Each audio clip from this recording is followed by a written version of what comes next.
여러분 안녕하십니까. 국민의힘 당대표 후보인 원희룡 전 국토교통부 장관이 전 비대위원장인 한동훈 후보에게 최근 뜨거운 논란이 되고 있는 대통령 부인 김건희 여사 문자 및 전화통화 묵살 논란과 관련해 한동훈 후보는 지금이라도 김 여사 문자를 공개해서 진실을 밝히거나 아니면 사과하고 이 논란을 마무리하라고 촉구했습니다. 원희룡 후보는 또 문자에 답하지 않은 것은 공적인 일을 사적인 관계로 풀지 않으려고 했다는 한동훈 후보의 해명 또는 변명과 관련해 공적인 문제는 사적으로 의논하지 않는다는 분이 왜 사적 관계에 있는 분들과 공적인 정무적 판단을 의논했는가라며 만일 그 증거가 나온다면 후보를 사퇴할 의사가 있는가라고 추궁했습니다. 한동훈의 해명이 앞뒤가 맞지 않는다는 것을 입증할 어떤 구체적 증거를 갖고 있다는 것으로 느껴집니다. 원희룡 후보는 오늘 문자를 공개하거나 사과하고 끝냅시다라는 제목의 입장문을 통해서 한동훈 후보가 김건희 여사 문자 논란을 전당대회 개입으로 몰아가고 있습니다. 매우 위험한 주장입니다. 그럴수록 한동훈 후보에게 당대표를 맡기면 안 된다는 확신만 확산될 뿐입니다. 정치에서는 이슈보다 이슈를 다루는 태도가 더 중요하다고 합니다. 문자 논란 자체보다도 그걸 다루는 한동훈 후보 측의 태도가 훨씬 더 심각한 문제입니다 라고 지적했습니다. 원희룡 후보는 한동훈 후보의 답변에 두 가지 심각한 모순이 있습니다. 첫째, 문자에 답하지 않은 것은 공적인 일을 사적인 관계로 풀지 않으려고 했다는 것입니다. 윤 대통령 부부와 한동훈 후보의 관계가 공적인 문제를 논의하면 안 되는 사적인 관계입니까? 기본적 도리와 예의를 외면한 모욕 아닙니까? 그렇다면 그전에는 왜 그토록 많은 문자를 보냈습니까? 공사를 엄격히 구분해 공적인 문제는 사적으로 의논하지 않는다는 분이 왜 사적 관계에 있는 분들과 공적인 정무적 판단을 의논했습니까? 만일 그 증거가 나온다면 후보를 사퇴할 의사가 있습니까? 라고 직격탄을 날렸습니다. 원 후보는 둘째, 한동훈 후보는 김건희 여사의 문자 내용이 사과하겠다는 것이 아니라 사과하기 어렵다는 쪽이라고 말했습니다. 둘 중 한 분은 거짓말하는 것입니다. 누가 보여줬는지는 몰라도 문자를 본 진중권 교수도 김건희 여사가 사과할 뜻이 있다고 받아들였다는데 한동훈 후보가 정반대로 해석한 근거는 무엇인가요? 라고 물었습니다. 이어서 이렇게 된 이상 문자를 모두 공개하는 것이 오해와 논쟁을 해결하는 유일한 방법입니다. 보낸 분과 받은 분 모두 문자가 남아있을 테니 받은 분이 공개하면 될 일입니다. 그러면 왜곡도 없을 것입니다. 그리고 자신의 잘못을 감추기 위해 대통령실을 전당대회에 끌어들이는 행태는 당을 분열시키고 대통령을 흔드는 해당 행위입니다 라고 질타했습니다. 원희룡 후보는 마지막으로 한동훈 후보는 총선 때도 총선보다는 본인의 이미지를 우선하다 선거를 망쳤습니다. 아무리 뛰어난 선수도 팀보다 위대할 수는 없습니다. 팀워크를 깨는 선수는 팀을 공멸로 이끕니다. 대통령에 대한 배신에 대한 질문에 자신이 배신하지 않을 대상은 국민뿐이라고 대답한 한동훈 후보가 이번에는 김건희 여사의 문자 논란을 전당대회 개입으로 몰아가고 있습니다. 이런 분이 당대표가 되면 당과 대통령과의 관계는 회복 불능이 되고 당은 사분오열될 것이 불보듯 뻔하고 우리는 민주당의 탄핵 공세 앞에 속수무책으로 무너질 수밖에 없을 것입니다 라면서 지금이라도 한동훈 후보가 문자를 공개해서 진실을 밝히거나 아니면 사과하고 이 논란을 마무리하는 게 모두를 위한 길입니다 라고 강조했습니다. 한편 홍준표 대구시장은 오늘 한동훈을 겨냥해서 다음과 같이 밝혔습니다. 한동훈이 화양연화였다는 문재인 정부 초기 우리한테는 지옥과 같았던 시절이었다. 자고 일어나면 검찰 소환으로 보수 우파 인사들이 검찰청에 줄을 잇던 그 시절 나는 야당 대표를 하면서 피눈물을 흘렸던 시절이었다.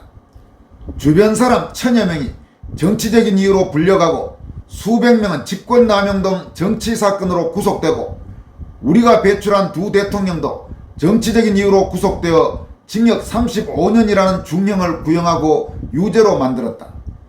그걸 내가 어찌 잊을 수 있겠나. 홍 시장은 이어서 범죄 수사라면 이해한다.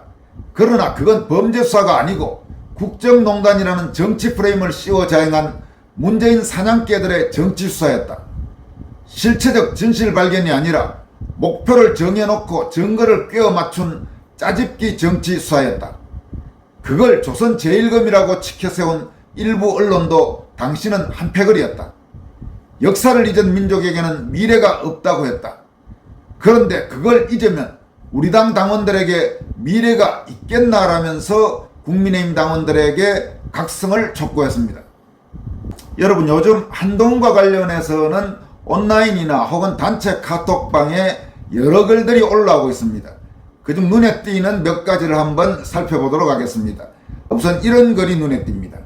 윤석열 대통령의 최대 패착은 한동훈을 법무장관과 비대위원장 시킨 것이다. 그러나 한동훈의 실체가 빨리 드러난 것은 국민들에게 천만다행이다. 또 이런 글도 있습니다.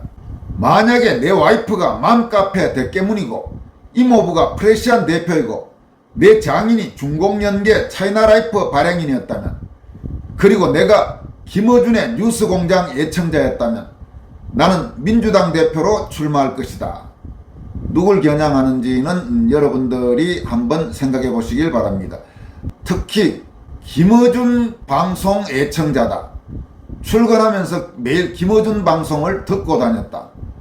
솔직히 나는 한 번도 김어준 방송을 들어본 적도 없습니다. 그 김어준 방송을 들으면 30초만 들으면 도저히 견딜 수가 없을 정도일 것 같아서 안 듣는데, 이걸 매일 아침 듣는 사람이 지금 한국의 보수우파 혹은 자유우파를 표방하는 정당의 당대표가 된다. 여러분은 어떻게 생각하십니까? 그게 말이 된다고 생각하십니까? 여러분은 매일 김어준 방송 듣고 그걸 견뎌낼 수 있습니까?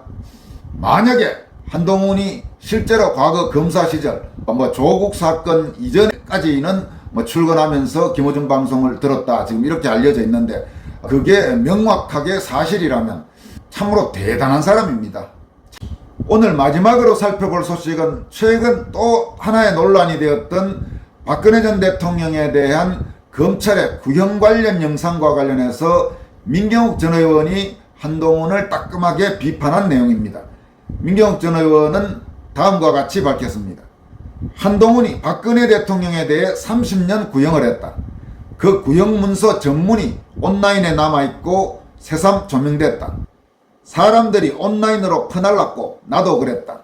아마 여러분들도 최근에 유튜브 영상, 이런저런 영상에서 이 내용을 들으신 분들도 있을 거고, 특히 페이스북이라든지 인터넷 이런 데에는 관련 구형문 전문이 올라와서 보신 분들도 계실 겁니다. 민경욱 전 의원은 다음과 같이 이어갑니다. 곧이어 한동훈의 육성이라는 녹음이 돌아다녔다. 실제 육성인가 솔깃했었는데 재판정에서 반말로 떠드는 걸 듣고 나서는 반말로 된 구형 문서를 그대로 AI에게 읽혔구나 생각했다. 재판정에서 판사의 허락 없이 녹음을 할 수 없는 점도 실제 녹음은 아니겠구나 하고 생각하게 했다. 그러나 처벌을 무릅쓰고라도 역사적 기록을 위해 누군가가 몰래 녹음했을 가능성은 여전히 존재한다. 그 육성에 대해 한동훈이 해명했다. 다 좋은데 다음 한 구절은 그냥 넘어갈 수 없다. 한동훈은 박근혜 대통령에게 실제 구형한 적이 없음을 알려드립니다. 우잉 뭐라고? 이 글을 읽는 사람들은 다음과 같은 생각을 하게 된다. 1. 한동훈이 직접 읽지는 않았구나. 이 구형 문서를 한동훈이 아닌 다른 검사가 작성한 모양이네. 심지어 3. 박근혜 구형과 한동훈은 관계가 없나 보다. 나도 순간 헷갈렸다. 그래서 찾아봤다. 진실을 말하자면 한동훈은 구형 문서를 작성했다. 한동훈은 구형 문서를 직접 읽었다. 그 사실은 당시에 구형 장면을 취재 보도한 수많은 신문과 방송 보도로 입증된다. 여러분, 실제로 그 당시 신문기사나 방송 뉴스에 보면 박근혜 전 대통령에 대한 그 구형은 당시 서울중앙지검 3차장이던 한동훈이 직접 구형했다고 그렇게 일제히 보도가 된 바가 있습니다. 그런데 최근에 지금 이 영상과 관련된 논란이 일면서 소위 한동훈 캠프 측에서는 해명 자료라고 내놓으면서 거기에 가장 지금 문제가 되는 부분이 바로 한동훈이 그 구형을 한 적이 없다 이런 식으로 발뺌을 한 것입니다. 그에 대해서 민경욱 전 의원이 자기도 지금 조금 헷갈려서 찾아보니까 분명히 한동훈이 구형을 그 당시에 직접 했다는 게 당시에 모든 보도로 나와 있는데 한동훈 캠프 쪽에서 나온 해명이 거짓말 해명이라는 지적입니다. 그런데 정말 참 이해할 수 없는 게 한동훈 캠프 쪽에서 도대체 뭘 믿고 지금 이번에 소위 그따위 해명을 내놨는지, 그 해명에 보면 실제로 한동훈 후보 측에서는 구형을 한 적이 없음을 밝혀드립니다. 뭐 이런 취지로 이번에 해명 문서가 나왔습니다. 민경욱 전 의원은 이어서 한동훈은 법정 안에서의 녹음이 불법이라는 사실을 잘 알고 있다. 그 사실 하나만을 무기로 삼아 지금 떠돌아다니는 녹음의 불법성을 주장하고 있다. 그러면서 교묘하게 자기가 구형문을 직접 읽지 않았다는 뉘앙스로 읽힐 반박문을 작성해서 유포하고 있다라고 지적했습니다. 민경욱 전 의원은 마지막으로 만약에 그 목소리가 한동훈의 목소리가 아니고 그 목소리를 따라한 AI 목소리라면 사실 왜곡으로 비난받아 마땅하다. 그러나 직접 읽었으면서 그를 입증할 증거가 없을 것으로 예단하고 실제 구형한 적이 없다고 교묘하게 여론을 호도하려 한 사실에 대해서는 더 큰 비난을 받아야 마땅하다라고 질타했습니다. 지금까지 권순할TV였습니다. 여러분 고맙습니다.